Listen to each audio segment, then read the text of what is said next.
Guys, pakinggan po ninyo, no. Happy Sunday, magandang hapon. Hindi ko inaasahan ngayon si kaibigan may nakita masama ang babala ni kaibigan sa mga guro, lalo na sa mga magulang, mga anak natin, mga magulang. Huwag nating hayaan na hindi natin mapangaralan ng maayos. Tingnan po natin ngayon ang nangyayari. Mas lalo pang titindi po ang impluwensya sa mga nakukuha nila sa nakauna sa mga krimen ng mga kabataan. Nakpo.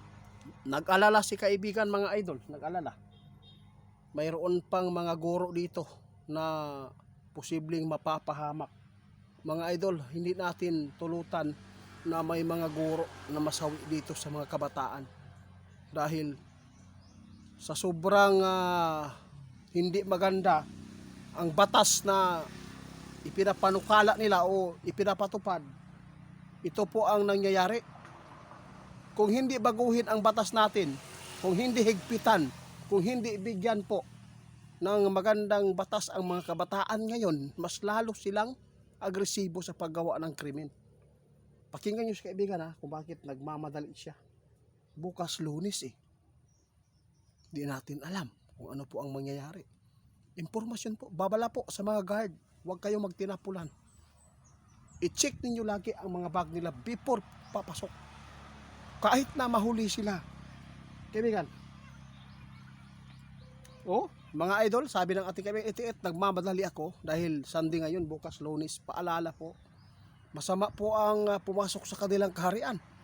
Itiit, ipaabot mo sa kanila na mag-ingat po ang mga teacher, lalo na sa mga magulang na nagpapaaral sa kanilang mga anak. Naku mga idol, talagang magkakaroon pa talaga ng krimen dito. May nakita si kaibigan na posible ang teacher pa dito ang mapapahamak. Kaibigan, bakit po nangyayari ito, kaibigan? Ano po pa ang nakita ninyong kamalian po sa mga magulang?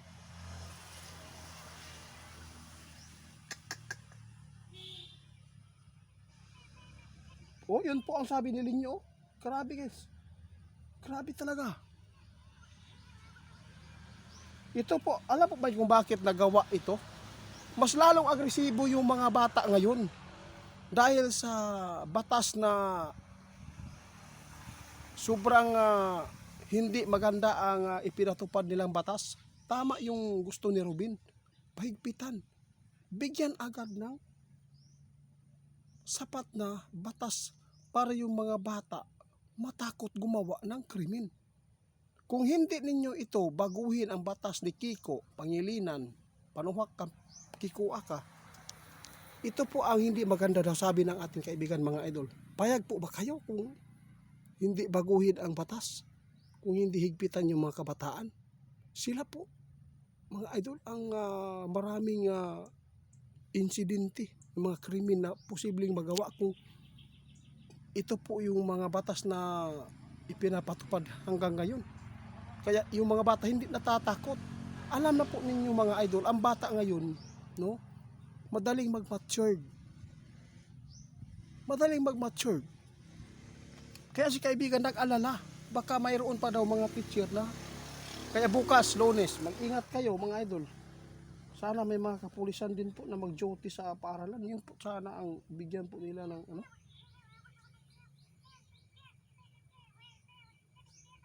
Grabe.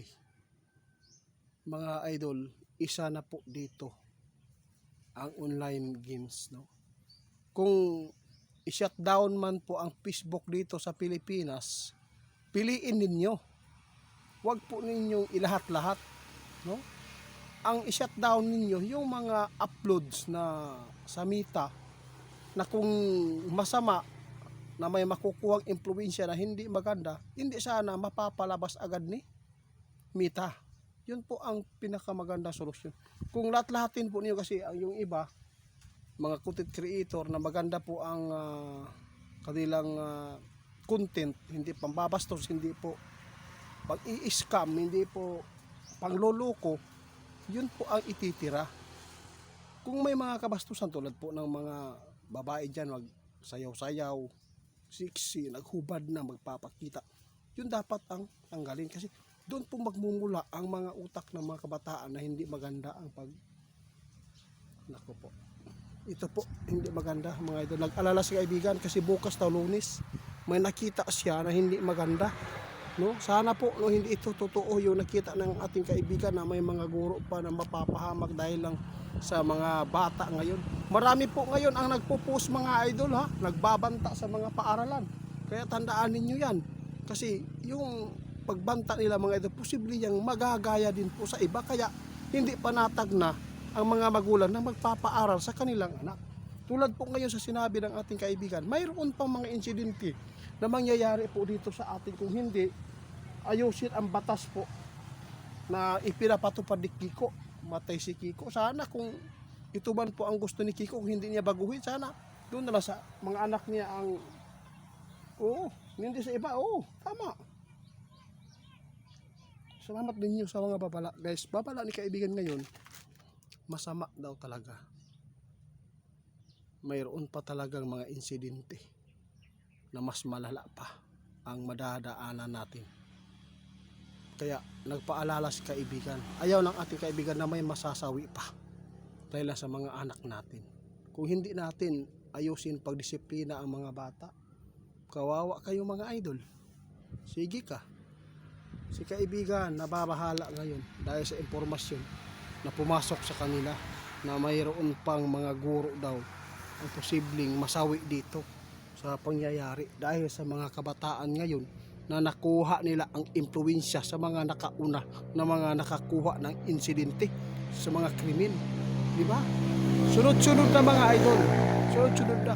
Isa po ito ang online games mga idol na nagbigay po ng hindi maganda sa utak nila.